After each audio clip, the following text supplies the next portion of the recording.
Quand j'avais 12 ans, j'ai eu un accident de voiture. J'allais avec ma famille en voyage quand un camion nous a percutés. Tout le monde s'en est sorti sans séquelles, sauf moi, qui ai reçu un violent coup à la tête, ce qui a endommagé une partie de mon œil droit. Je n'ai aucun souvenir de l'accident, mais mes parents ont assuré que j'ai été dans le coma durant une semaine. J'ai subi pendant cette période d'inconscience une opération pour tenter de réparer mon œil et selon les médecins, cela a été un succès. J'étais d'accord avec eux jusqu'à que quelque chose d'étrange se produise. J'étais en train de bavarder avec un membre de ma famille quand je me suis rendu compte que ma vue devenait bizarre et qu'il y avait quelque chose qui n'allait pas. Ce jour-là, j'ai commencé à remarquer que mon œil droit ne percevait pas toujours la même chose que mon œil gauche. Je pouvais noter certains changements chez quelques personnes. Quand j'ai regardé mon cousin avec mon œil droit, j'ai pu voir qu'il avait de nombreuses ecchymoses sur son corps, mais si au contraire, je l'observais avec mon œil gauche, ses bleus disparaissaient.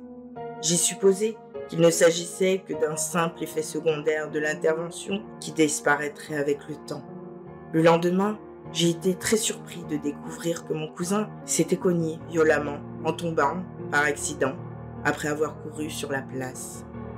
Quand nous lui avons rendu visite, cela a pu confirmer mes soupçons.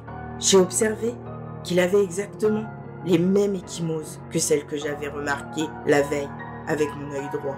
J'ai essayé d'être rationnel et de réfléchir, mais la seule idée qui m'est venue, c'était que je pouvais voir l'apparence future des gens quand je les regardais avec cet œil.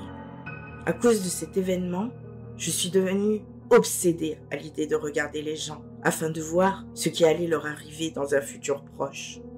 La majorité des personnes gardaient la même apparence quand je les observais avec mon œil droit, mais il y avait parfois des exceptions.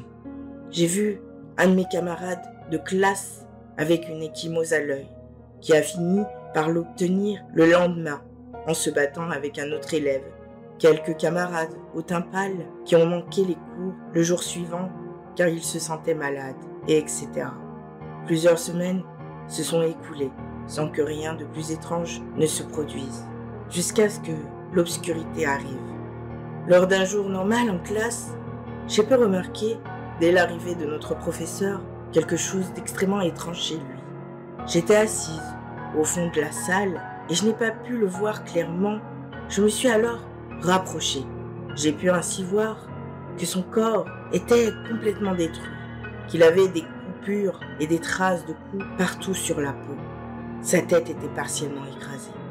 En contemplant cet aspect insupportable, à seulement 2 mètres de distance, j'ai fini par vomir mon petit déjeuner et m'évanouir avant même que le professeur n'ait le temps de me demander ce qui n'allait pas.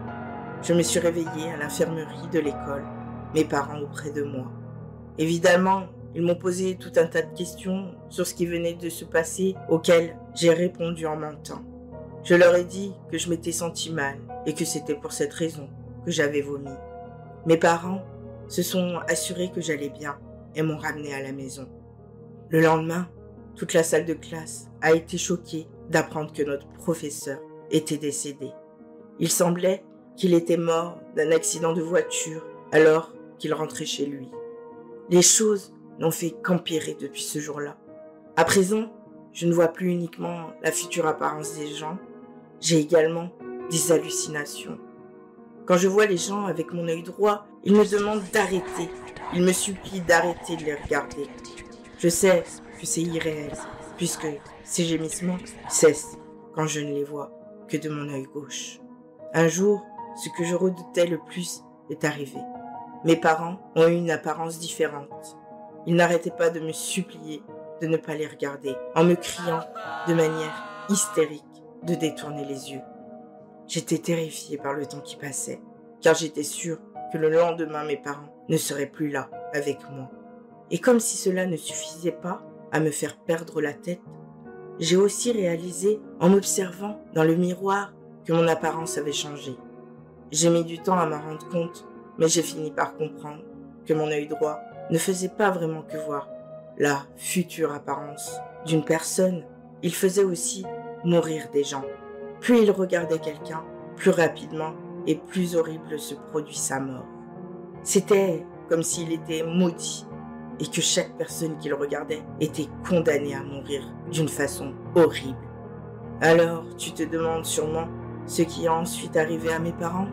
Eh bien, il paraît qu'ils se sont entretués avec des couteaux de cuisine sans raison apparente. Je n'ai pas osé les regarder faire. Je me suis contentée d'écouter leurs cris en pleurant. Je me suis enfermée dans la salle de bain avec une feuille de papier, un crayon et un couteau depuis maintenant 2 heures. Si je suis en train d'écrire ce texte, alors il ne reste qu'à expliquer la présence de la lame. J'ai pensé à retirer mon œil droit, mais je n'ai pas trouvé le courage de le faire. Chaque fois que je me regarde dans le miroir, pour ne pas le faire à l'aveuglette, je peux observer mon apparence changer, peu à peu, devenant de plus en plus meurtrie. Je peux voir mon reflet hurler de toutes ses forces afin que je détourne le regard, et je suis incapable de cesser de contempler mon destin grotesque. Je suis déjà condamnée et il n'y a aucun moyen de me sauver de mon œil droit.